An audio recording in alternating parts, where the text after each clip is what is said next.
Welcome to the Facts versus Feelings podcast. I'm your host, Ryan Detrick, and I'm joined by my co-host, Sonu Varghese.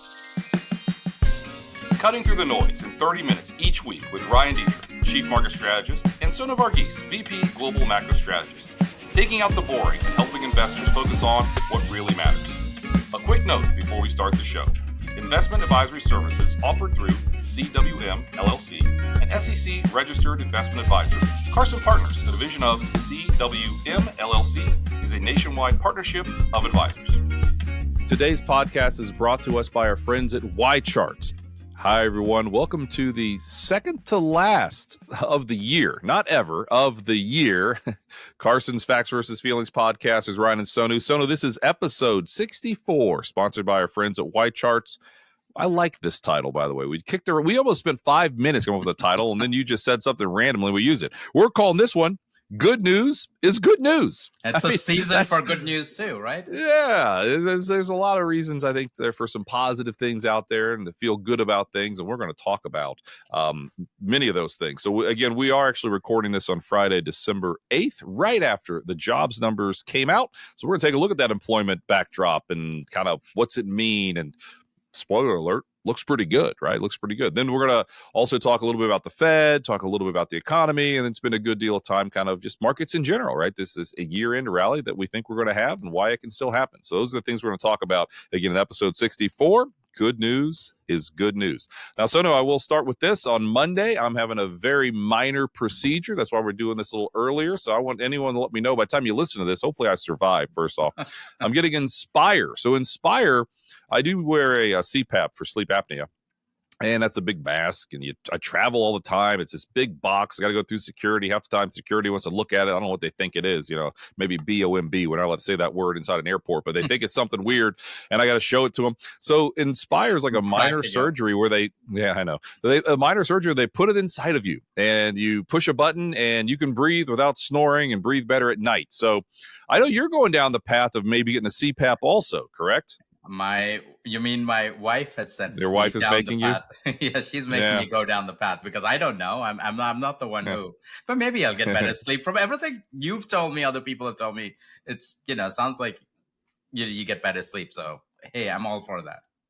Maybe 2 or 3 times a year, I don't use it. Maybe I'm traveling for one night. So you know what? I'm just not going to bring it. And I'll tell you, I wake up a couple times at night. I have to go to the bathroom because I wake up from snoring. And anyway, yeah, it's life-changing. And we'll see. Hopefully everyone doesn't tell me after they listen to this, don't get Inspire. It'll be too late by the time you hear this. But hopefully that'll work, and I don't have to travel with that big thing. Anyway, all right, well, let's get into it. So both of us have surgery on Monday. I have one too.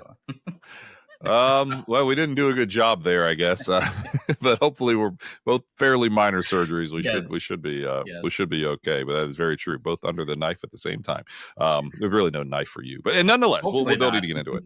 Yeah, hopefully that's a good point. Hopefully we'll leave it at that. All right. Anyway, so it just came out a little bit ago. You've had an hour and a half, you've had almost 2 full hours to dive in. Plenty of time to figure everything out. That monthly jobs number came in. Honest to goodness, I don't have the numbers written in front of me. I know you do. A little bit better than expected, and seems like business as usual. What'd you find when you dug into the jobs number that just came out? It was very good news. That's I think that's a gist of it, right? And just to put it into context, where were we before we went to this morning? Before we got that report, where were we, right?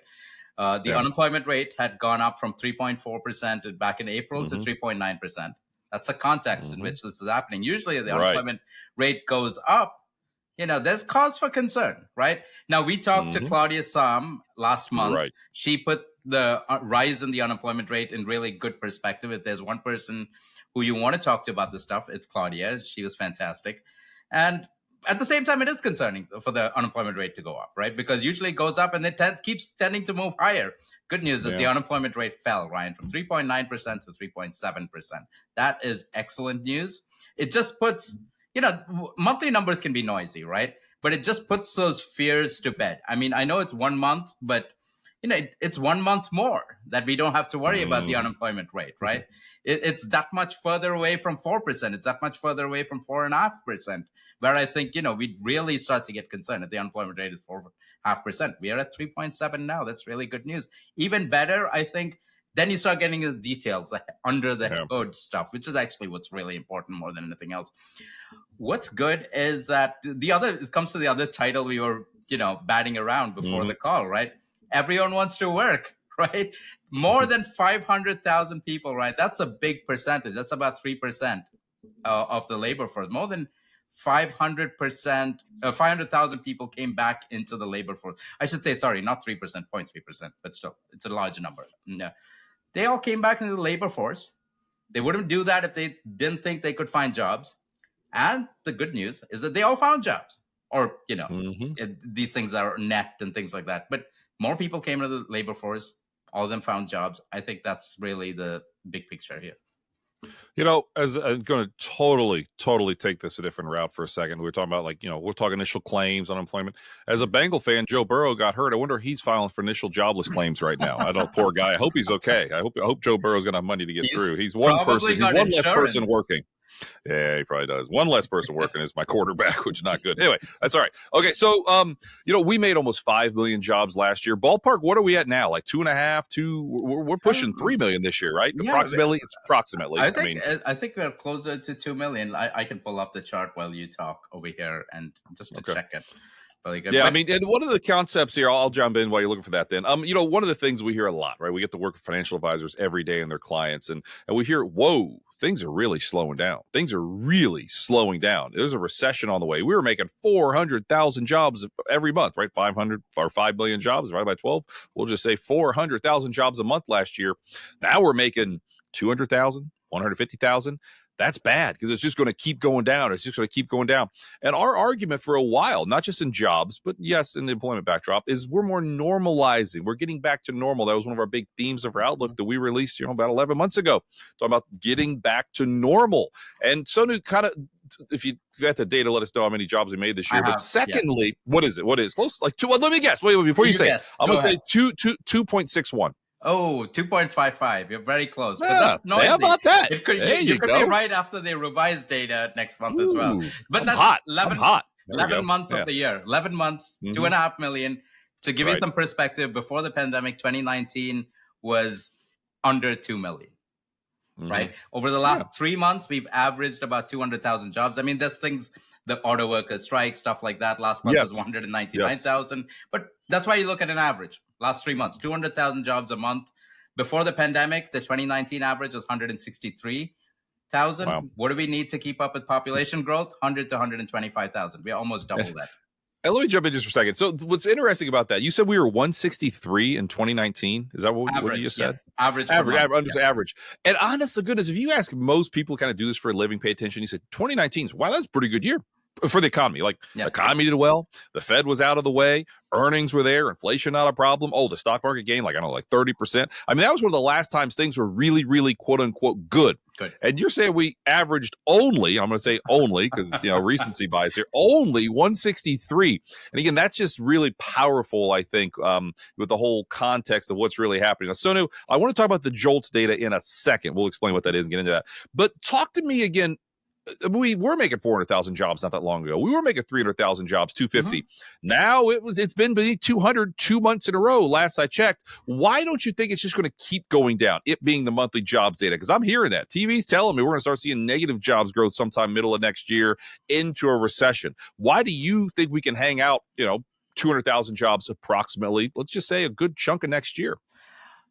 I think what usually happens, and maybe it's because we all follow markets, is the line goes up, it continues to go up. Line goes down, it continues to go down. I think that's what, so if things are slowing, that means things are slowing towards a recession because, again, like I said, line goes down, it continues to go down, right? There's momentum in these things. But no, the good news is the line hasn't continued to go down. If you brought up the job openings and labor turnover survey, that gives you a little more comprehensive data of hiring, across the month, and this is October. But still, since July, hiring has actually stabilized, right? Now, hiring has slowed from last year. I mean, last year we created close to 5 million jobs, okay? That was really hot. There were a lot of people who needed to find work. They did find work. This year, 2.5 million is still strong, but hiring has obviously slowed. We were running at 5 million per year last year. We've gone down to 2.5, maybe closer to Ryan's estimate of 2.6 by the time, we get December data as well. That was no estimate. I knew what it was. I know what it is. No, teasing. Yeah. No, so it's been cut in half, right? So within that perspective, you're like, oh my God, hiring has been cut in half. But then it's like 2.5 million versus 2 million, under 2 million in 2019. That's pretty good, right? That's still good. And it's, like I said, it's stabilized over the last 3-4 months. And you look at the totality of indicators. You look at layoffs, you look at hiring, you look at how many people are quitting their jobs, how many people are coming back into the labor force to find jobs or to look for work, right? All of that, the totality of the labor market indicators looks positive. Yeah, no, well said. So let's talk about that JOLTS for a minute, because again, what I heard a lot from Jerome Powell, when anytime you throw a microphone in front of him, he talks about the openings per unemployed worker. It was up over 2, and I know you and I talked about this a good deal. It was up over 2 not that long ago, and that was a concern for him as a tight labor market. Now we're starting to see the labor market's imbalances ease.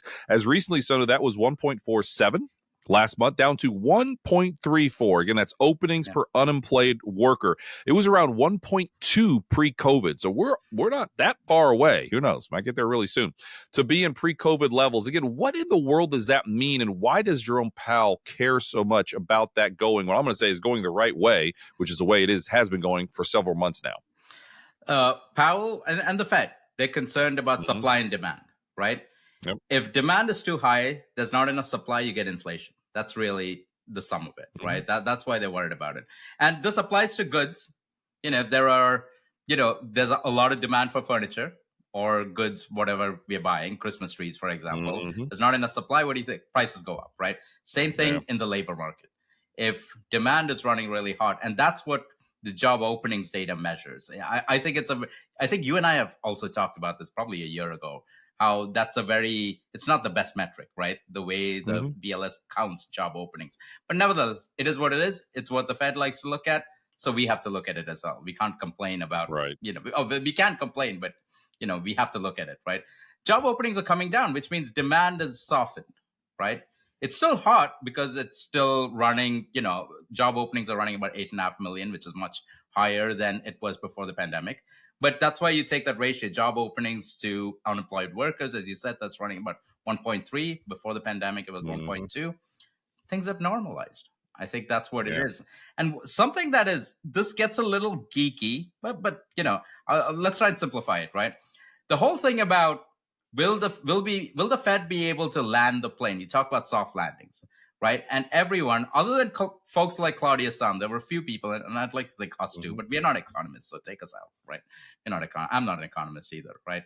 But you had, Larry Summers, all these famous economists saying, we need mass unemployment to lower inflation, right? And that means job openings have to come down, right? If job openings come down, historically what's happened, as job openings come down, as demand for labor goes down, the unemployment rate goes up. But what have we seen over the last year? As you mentioned, job openings to workers, unemployed workers, that's come down from almost 2 to 1.3. The unemployment rate has stayed below 4%. This has historically not happened. We've been in a unique post-pandemic situation. This time is different, is the foremost dangerous words to say in this business. But I'd like to think now we are after the fact. This time was different. No, great points there. Just a few more kind of notes that I have about the JOLTS report that came out earlier this week, or by the time you listen to this, we'll say last week. Layoffs, 1.6 million. So we keep hearing about all these companies laying people off. We heard Wells Fargo just put a ton of money back for severance packages and things as they're planning on laying people off. So we know that that's out there in the media, but that was up from 1.5 million per month last year. But here's the thing. So no pre-COVID, layoffs are running at 1.8 to 1.9 million a month. It's currently 1.6. I mean, it's just hard to think the economy is about to fall off a ledge with corporations really tightening up and laying people off if you're not seeing layoffs, right? I mean, what about, and by the way, only a few people might get this, but when I say layoffs, who do you think of? Do you think of Jim Mora? Playoffs. Again, maybe only a few people get that joke, but yeah, I thought it was funny. Look up Jim Mora, playoffs, and now we're going to talk about layoffs. Anyway, go ahead. I'll shut up now. Go ahead. I had to cough, so I muted myself there. There you go. Cracked up. But look, even if So the layoffs, you mentioned like 1.6 million. That's higher. Yes, it's higher than last year, 1.5 million. So if that's all you're looking at, you're like, oh, line going up, so it's going to continue going up. No, we've stabilized around 1.6 million, right? So line is not going to continue going up. At least it hasn't so far. And then you put this in perspective. Before the pandemic, we were 1.8 million. By the way, we have a larger labor force now. So you have to normalize for that. Point. To compare apples to apples, right? So you take layoffs as a percentage of the employed workforce.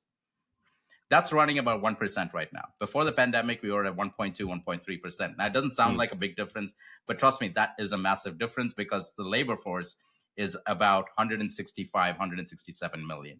So 1% versus 1.2, 1.3 is a big number. Yeah, I mean, I've been laid off twice. So when you're in that 1%, trust me, I get it. It matters. It matters. But again, just overall, when you look at some of the employment backdrop that we're still seeing an economy that's growing nicely, maybe more than what a lot of people thought it was going to be growing. And we still see some reasons it can continue to grow. So, Sonu, we're probably about halfway done approximately here.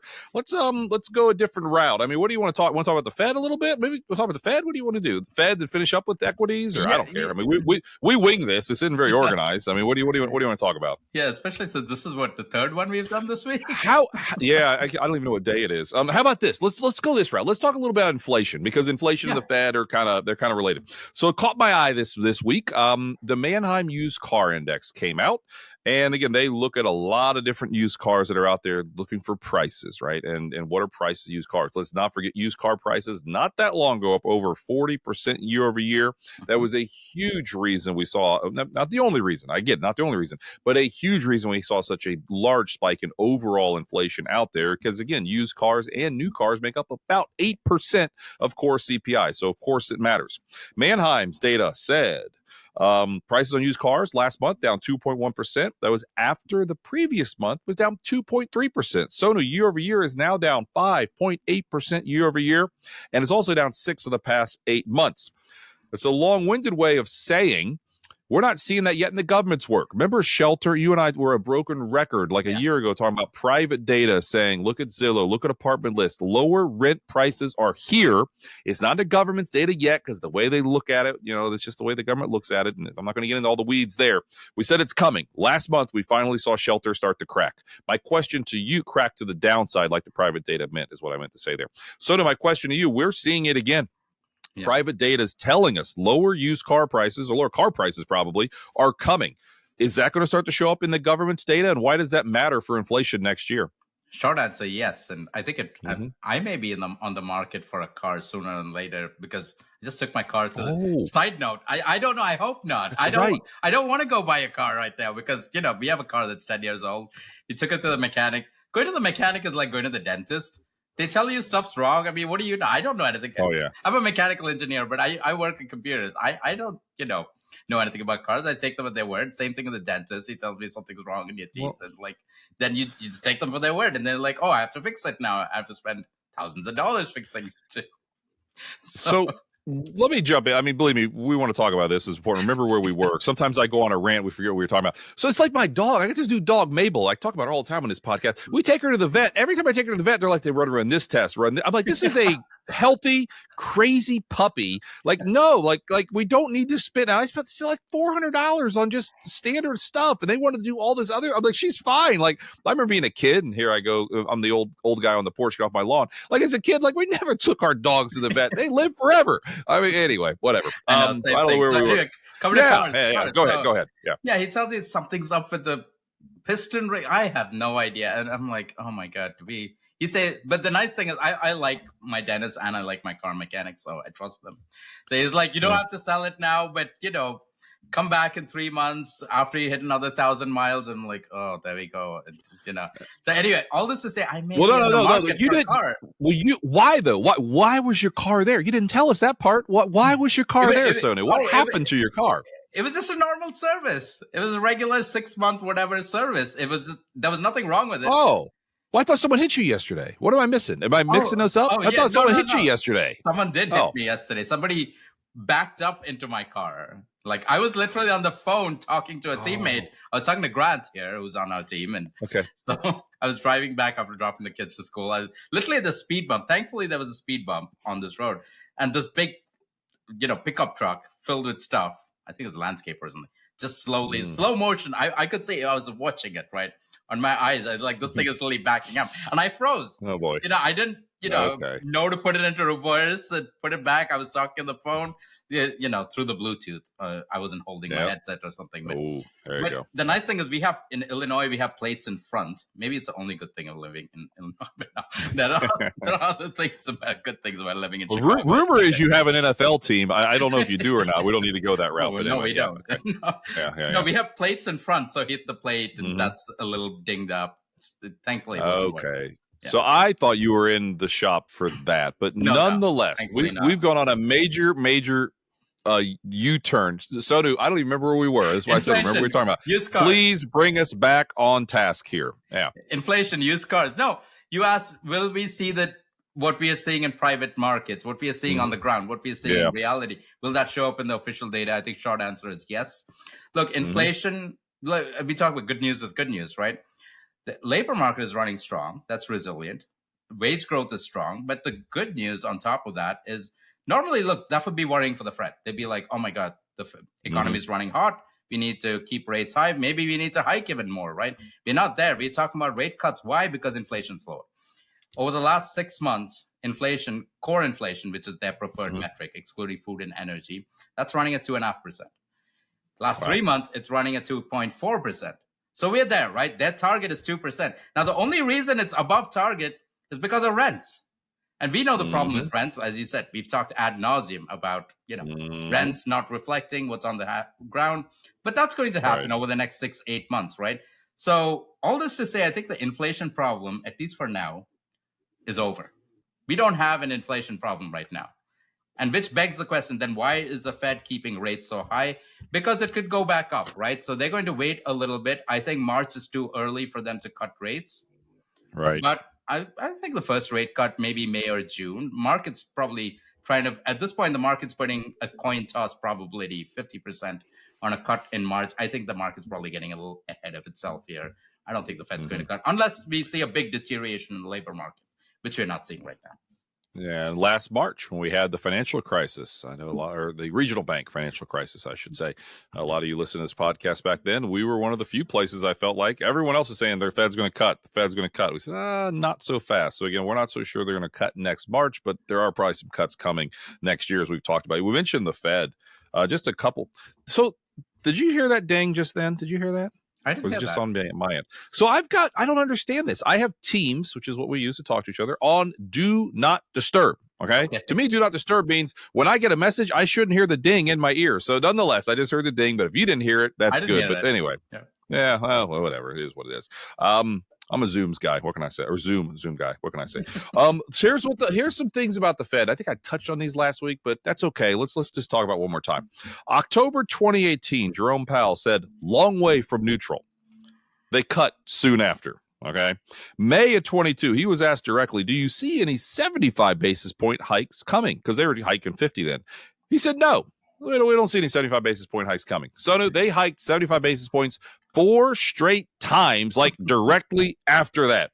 Just last week, or technically when you listen to this 2 weeks ago, he said it's premature to think about easing, implying cuts. So I'm just saying the Fed doesn't always have the best track record. Believe me, I'm not perfect either. We're not perfect. But I think it's famous just quote. There's a famous quote around this, right? When the facts change, I change my mind. What do you do, sir? Right? Yes. Yes. That's what Powell, they changed their mind. And they've told us they're data dependent. I think there are sometimes issues with that. But for good or worse, they've told us they're data dependent. So what do? We follow the data, and the data is telling us inflation is no longer a problem, at least for now, right? 2025, 2026, we'll worry about it then. I mean, I think our longer-term outlook is inflation could be volatile. But for the time being, for the next 1 year, I think the inflation problem is over, right? And that's what the data is saying. Right. And this is, again, episode 64 of Carson's Facts versus Feelings with Ryan and Sonu. We called it Good News is Good News. You mentioned data and facts and things like that. next week's podcast, we already did record it because of the holidays and things like that. We recorded Ed Clissold over at Ned Davis Research joined us for an amazing discussion. We're huge fans of Ed and Ned Davis, and I think you're really going to like that discussion as we kind of hear what Ned Davis is up to in terms of how they see things playing out next year. All right, Sonu, so we covered a lot of things. We covered the jobs market, we covered the Fed, we covered inflation. Markets? Should we talk We markets? did a little. Yeah, we'll talk more. I said we also covered some rants as we talked about some different things that upset us. But nonetheless, let's finish things up again with markets. And again, famous last words. I get it. But the time you and I are recording this, markets are doing whatever. But small caps are really soaring on this jobs data. We've seen small cap outperformance. The time we're recording, I think 5 out of 6 days. A good deal of small cap and mid cap outperformance since late October. We have been overweight a little bit small caps and mid caps in the models we run for our Carson partners. You say it was a little uncomfortable in the third quarter, I'll admit. But boy, oh boy. It's looking a lot better. You want to talk about small and mid caps here a little bit and why we think they continue to lead and why why they have been leading and why they can continue to lead into next year? I think that gets to good news is good news, right? The title of this podcast. There you go. I mean, look, the labor market is doing well, which means incomes is running strong. Inflation's going down. That means real incomes are running strong. Gas prices are going down. Gas price nationwide average is the lowest it's been all year, below $3.2 a gallon. So all of that means there's more money in household wallets, right? So the nominal GDP growth is going to be strong, right? And where do profits come from? Profits come from nominal GDP growth, right? And that's going to be good for the stock market. And I think more so, especially if rates come down, more so for mid and small caps, right? I mean, I don't know. I just looked at you mentioned small caps, and I looked at my screen and my eyes sort of popped. I think like this is, I mean, a point in time, so it could be very different by the time you listen to this podcast. Yeah. But this is Friday morning, 2.5 hours after the jobs report came out. The Russell 2000, which looks at small cap stocks, that's up close to 1%, right? Wow. Had a big day on Friday also. I know that. Last Friday, I should say, the Friday before. So anyway, so that's some good stuff. We did talk recently in the podcast about the idea of broadening out, right? We're seeing more participation. It's not just about 7 stocks. We disagree with that the whole time, but hey, sometimes people just don't like to take the time to do the math on this.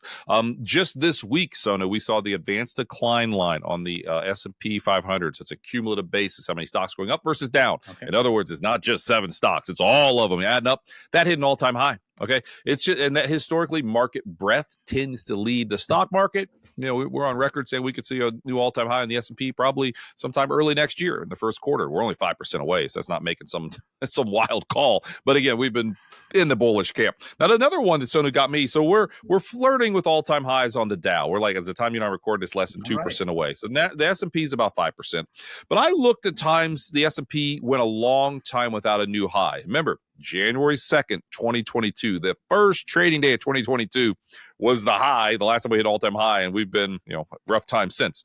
Nonetheless, I looked at previous times we went at least 1 year without an all-time high, and then what happened after you made it. So again, this triggers when eventually we'll hit an all-time high, which we think we will eventually, someday here, hopefully sooner than later. But since 1950, Sonu, with 1 year without an all-time high, what happened next when you made one?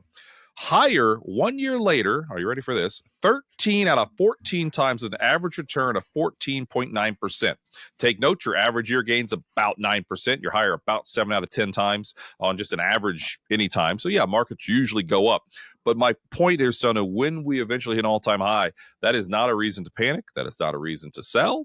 Talk to your advisor, make some good investment decisions. But I think my take is, hey, the fact we haven't made a new high in 2 years could be a really good thing because once you finally make one, you start making more going forward. You want to talk about that a little bit?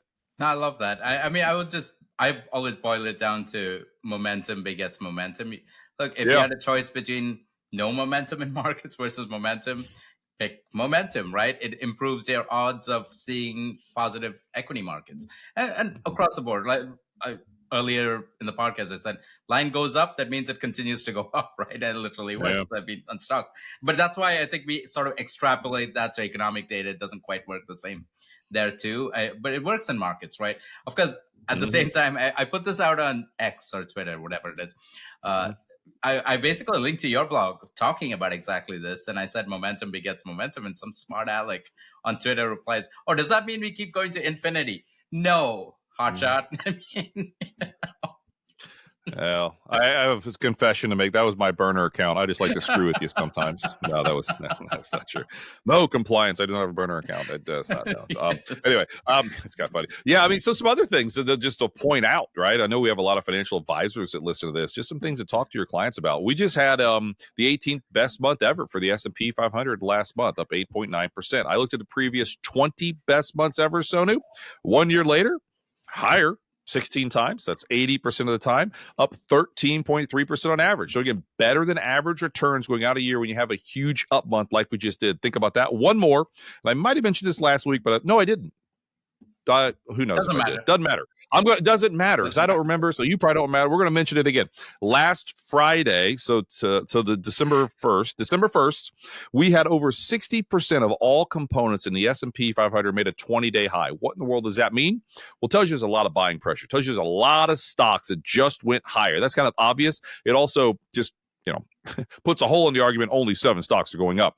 And when you have that, thanks to our friends at Ned Davis Research for this one with their data going back to 1972. When I looked, when you have this trigger, Sonu, 12 months later, S&P is higher, 18% on average. Higher, are you ready for this?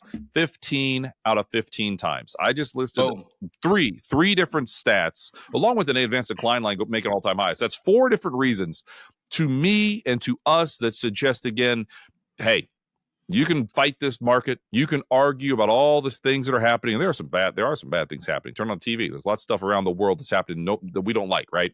But the truth is, as stewards of assets, looking at this from a purely facts versus feelings point of view, with the money that we run for our partners and their clients, we remain overweight equities, and we still think that for investors, 2024 might be pretty good. We're not going to give away our views yet on 2024 with our outlook, but you probably have some clues what we're thinking. So no, we're probably about at the end. Anything else you want to add? What do you think about next week? What are you looking for next week that can move markets? I'm trying to think.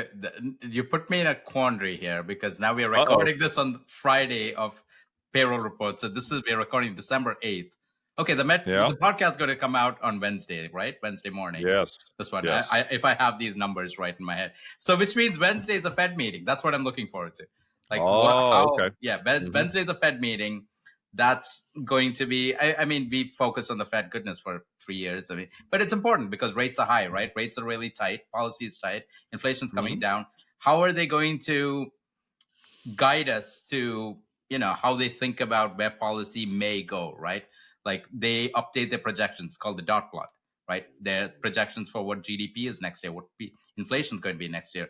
And based on all that, where policy rates will be next year. Right now, they've penciled in 2 rate cuts for 2024. I think the big thing I'm looking at is, do they increase that to maybe 3 or 4? Got it. Yeah, that'll be interesting. I think we have CPI also next week, right? Tuesday. Yes. Yeah, so that's something. By the time you listen to this, the CPI report might be out, but we'll obviously break that down on carsongroup.com. I'm sure Sonu will do a blog or 2 on that next week. And again, just remember this. I'll kind of finish with this. If you look historically, the first half of December, you know what happens? Stocks don't do all that well. In fact, they're flat on average as of December 15th for the month of December for the S&P 500. But wait a minute. I thought you told me December is usually a good month. You might say to yourself, it's true. December is usually a good month. What's that tell us? Most of the gains tend to happen in the second half of the month. We don't think this time might be any different. Maybe after a 5-week win streak, and who knows? Maybe you listen to this will, in theory, be on a 6-week win streak. Probably not, but we'll see. But we've had a heck of a run since those October lows. A little consolidation, a little catch your breath moment would be perfectly normal here. And again, then the likelihood of a decent size end of year rally is possible. By the way, right, so go ahead. I just realized this is the last recording of the podcast we're doing in 2023. Yeah, the last episode will be the one with Ed, but this is the last one we're recording. Yeah. So and that's something. Yeah. Happy holidays, Merry Christmas to everyone, Happy New Year, and you and I are going to talk, I know. So. Yes, and Happy Hanukkah. That started off. So tis the season. The season is here, and we good news. If you listen, Yeah, if you listen to this podcast, feel free and give us a review. And also, we have an email where you can email us, facts versus feelings, versus is VS, facts versus feelings at carsongroup.com. Let us know what you think of the podcast, ways we can improve it, change it, or things you don't like, and maybe we'll try to make it even better. So with all that, this again was episode 64 of Facts versus Feelings, sponsored by our friends at Y Charts. With Ryan and Sonu, we title it Good News is Good News. We'll see everybody very soon. Take care. Thank you. Information provided on Facts versus Feelings with Sonu Varghese and Ryan Detrick are for general information only and are not intended to provide specific advice or recommendations for any individual. The statements and opinions of show guests may not be reflective of CWM LLC or its affiliates.